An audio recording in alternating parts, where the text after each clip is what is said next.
Good evening, campers, it's me, Kieran, and today we are going to talk about the fourth novel of Haruki Murakami, considered his best work to date, that is, The Wind-Up Bird Chronicle. The protagonist of The Wind-Up Bird Chronicle is Toru, recently unemployed and has a somewhat loveless marriage to his wife, Kumiko. And anyone who knows anything about the Wind-Up Bird Chronicle will say this all in unison: he has been asked to find his cat. And I will happily say that the people who say that this book is about finding a missing cat have indeed only read like the first 100 pages, because Murakami drops that plot line and moves, meanders, and weaves his way through a complex barrage of subplot, characters, and digressions galore. Rather than giving you an 8K image of what this book is, I'm going to squeeze it into a Discord emote, and that is that this book is quite simply everything happens, nothing changes. Toru, who discovers he likes sitting at the bottom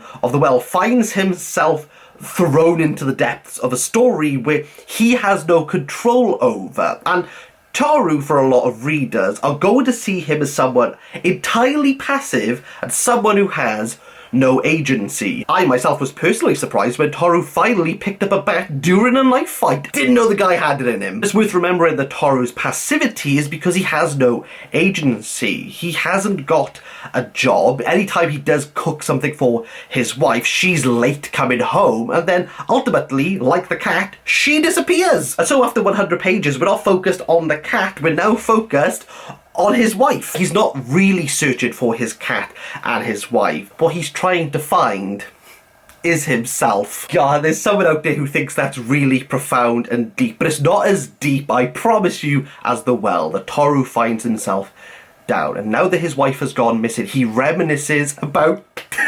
jellyfish. One of the highlights of Toru and Kumiko's first dates was going to an aquarium and looking at jellyfish. But what this memory leads to gives you an idea of what some people call the surreal, dreamlike quality of Murakami's prose, but I would just call completely unfettered, as Toru then enters the hotel rooms. I personally see why readers would see this work as a very engaging, enticing read because of how much happens. However, a lot of people are going to be frustrated by this because it seems as though Murakami doesn't really know where he's going. He's just allowing the story to continually wind on. There's just so much that happens with almost no consequence of impacting the story. So people are either going to see this as a spring-loaded gun or a dirty used motel mattress. The work that is over 600 pages and translated, J. Rubin had to cut around 25,000 words from the original Japanese. The question has to be asked, what if he just found the damn cat? I mean, he just had to wait a year because the cat does just turn up in the end, but nevertheless, what if he just found the cat? I'm going to use my lived experience now. As someone who owns a cat, there is a 100% guaranteed way Toru could have got the cat to come to him. Let me show you. Hello, Squintle Majorium, you've been found! Squintle Majorium also read The Wind-Up Bird Chronicle, and what bit should we talk about next? Let's talk about the jellyfish then. It's like something out of bloody SpongeBob with these jellyfish. Toru gets the help of Ushikawa, and some people might know this name because Ushikawa is one of the main characters in the third book of Murakami's grand dystopian science fiction. I'm still not entirely sure what on earth it is, but I thought it was incredible. 1Q84. I don't believe in the authority of the author, so I don't particularly care if Murakami has confirmed or denied this, but I see 1Q84 as the sequel to The Wind-Up Bird Chronicle. The comparisons and the connections are so stark, it's hard not to make that claim. However, in my review of 1Q84, which I will leave for you down below, I said that the hotel room sections was the worst part of that book. And guess what was the worst part of The Wind-Up Bird Chronicle? You guessed it, it's the hotel rooms. Ushikawa, through the recollections of this first date of the bloody jellyfish, is able to connect Kumiko and Toru. Similarly, Ushikawa is able to use recollections to connect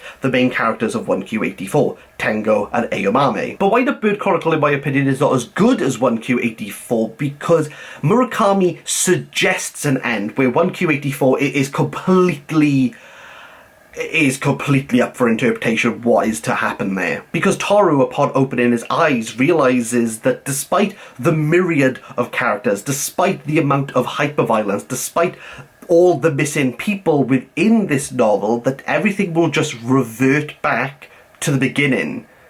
Everything has happened and nothing has changed. The only thing I see that Toru has gleaned through the interactions of characters such as May and the Lieutenant is that his sense of identity isn't related to all the external forces. It's not related to things that he cannot control, but finds in himself his self-expression, his agency, and his purpose. In some way, like Toru, who sits at the bottom of the well listening to everything flowing past him, readers are going to get a very similar experience jumping into the wind-up Bird Chronicle, just allowing the story to flow over them, meeting increasingly interesting characters in a madcap, surreal story about nothing. My complaint with the Wind-Up Bird Chronicle is the same as what I said with Killing Commendadore. Again, I'll leave my review down below. And it's that the writing process of a book like this is Murakami just allowing himself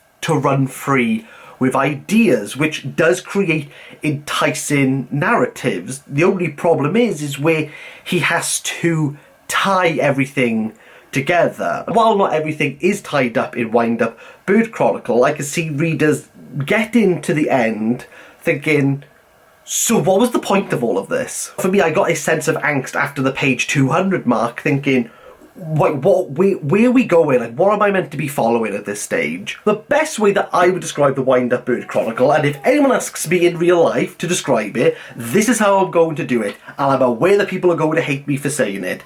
This book could have been written by Matt Pat from The Game Theorists and The Film Theorists. This food offshoot doesn't count. It's not canon in my eyes. In the way that Matt Pat will go on these long digressions, he'll talk about the history, all these intricate theories of what's happening, and then at the end of the video he goes, but it's just a theory, a game theory. Because Wind-Up Bird Chronicle is irreverent, offbeat, just left of centre on everything that it discusses. Why this is considered his best, I'm not entirely sure. I think this is very middle of the road. It's enticing but infuriating. And with all that said and done, I'm going to give the Wind-Up Bird Chronicle the absolutely mid 5 out of 10. But that's just a theory. A book theory. If this was my first venture into Murakami, I would be very upset.